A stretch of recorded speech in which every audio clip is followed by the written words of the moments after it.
All right, welcome in. Taking the Field with Stevie Mac. This is episode 6 of the podcast now, and I want to say that I did hit my goal of over 100 views in the first 5 episodes overall on the podcast, so I'm extremely happy about that. So thank you to all of you for listening.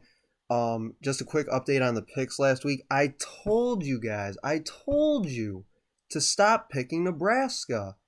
I mean, when will you learn? You've picked Nebraska every single week, and I'm pretty sure every single week you've lost now. And the last one coming against Purdue this past weekend. And I even picked Purdue in that game. So maybe eventually you guys will take my advice and just stop picking them and realizing they're just not a very good football team.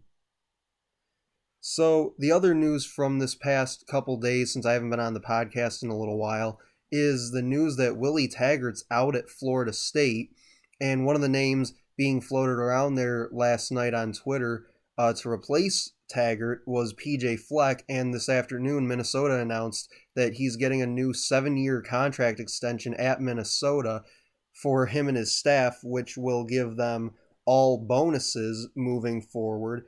And it was funny because one of the other names I noticed when they released like the odds for replacing Willie Taggart with these different coaches, one of which was Jim Harbaugh, no shocker there. He's literally attached to every open coaching position ever known to mankind at any level of football. But one of the names I saw, 50-1 odd, was Bobby Bowden named as one of the odds for the Florida State job, which I thought was hilarious considering he's a couple days away from turning 90, and he hasn't coached a game in a decade. Like, think about this. The last time Bobby Bowden coached a football game, I was in the 6th grade. For reference, I'm a few months away from turning 22. That's how long it's been since Bobby Bowden's coached a football game. So I really don't think that he'll be on the short list for that job. And now neither will PJ Fleck.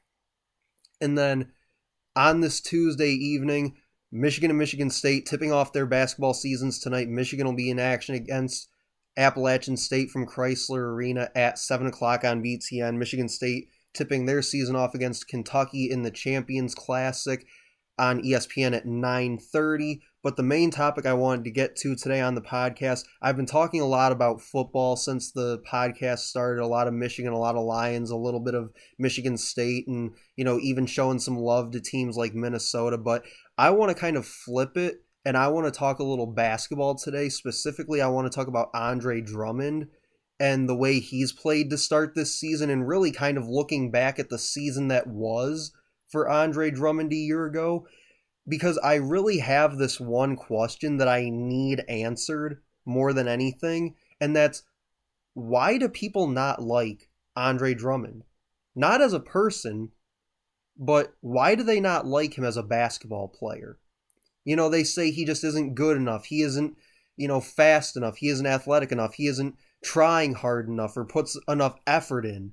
And I watch the Pistons probably about as much as anybody. I try to watch them as much as possible. I wouldn't say that I watch all 82 games, but I do watch a good majority, and I watch him play, and I just don't seem to get it. I don't get where this hate for him as a player comes from. Because when you go back and look at what he was able to do last year, he put up his highest field goal percentage of his career. He had his second highest total rebound average per game last year at 15.5, but he also had the highest offensive rebounds per game at 5.4 last season. He had the highest steal average of his career at 1.7 and second highest block average at 1.7 of his career, and had the highest points per game average of his career at the time at 17.3. Now this year, through the first 8 games, he's averaging a little over 22, but for a full season, that was his highest average so far at 17.3.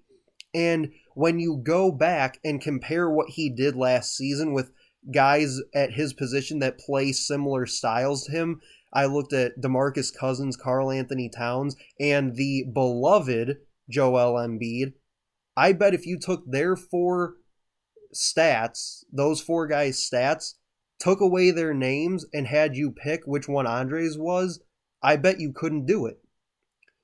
Because when you compare the numbers, Andre had more rebounds and more steals per game than all three.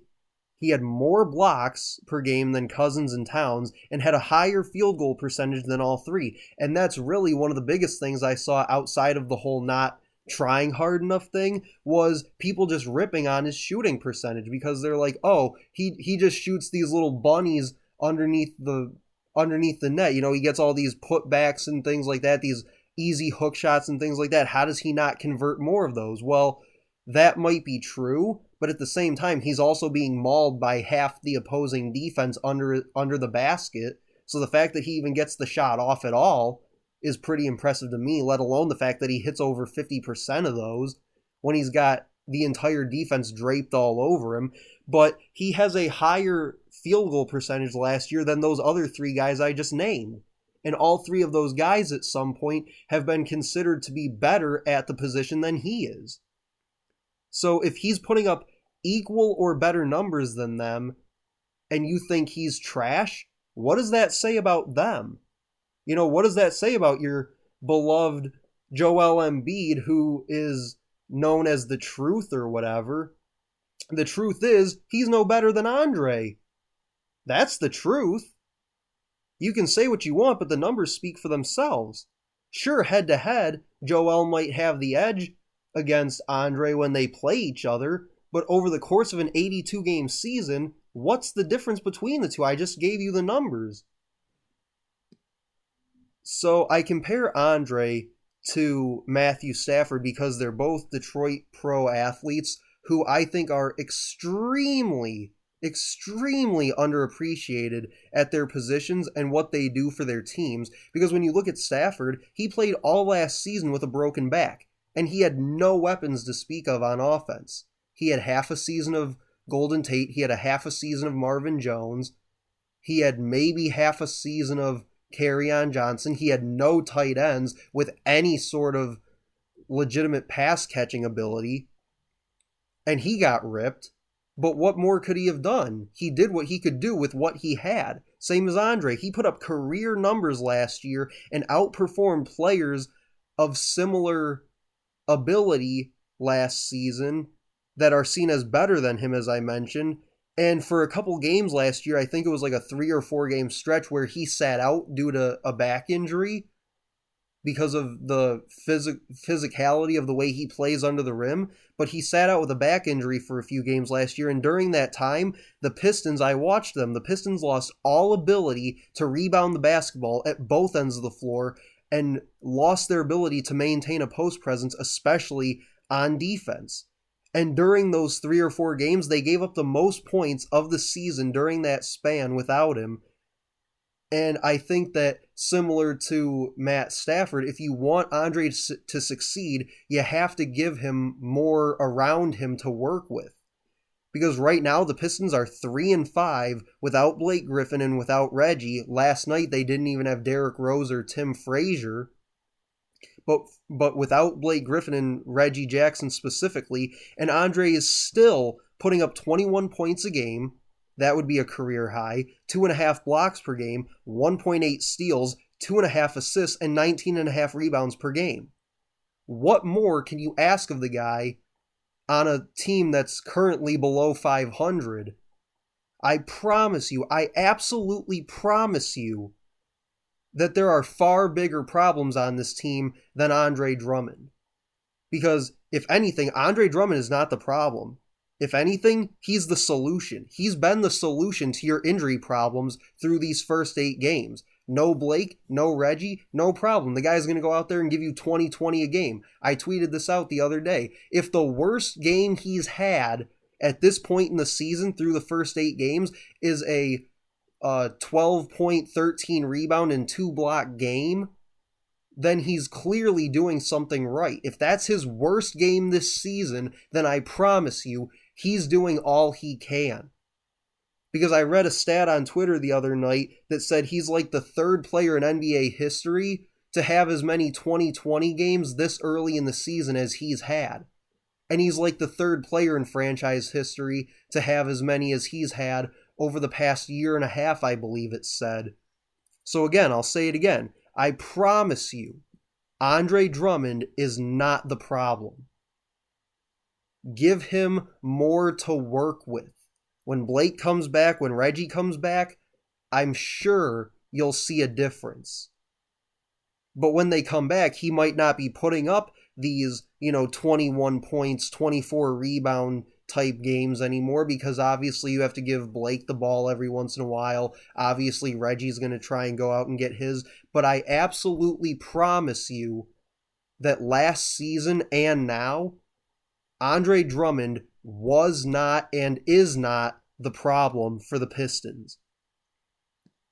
So that's what I wanted to get to today, because like I said, I just still do not understand it. I do not understand why Andre gets so much heat. Because put it this way, if you think he's not trying hard, putting up those numbers, what can you say about all the other guys on the team? What can you say about Bruce Brown? What can you say about Langston Galloway? About Thon Maker? What about those guys? Sure, they're not making $20 million like Andre is, but they should still be held accountable. But anyway, that's what I wanted to get to today on the podcast. Don't forget, Michigan and MSU tipping their seasons off tonight. Michigan taking on App State at Chrysler at 7 p.m. 7 p.m. There we go. On BTN. And MSU plays Kentucky in the Champions Classic at 9:30 over on ESPN. And this has been episode 6 of Taking the Field with Stevie Mack. Thanks for listening.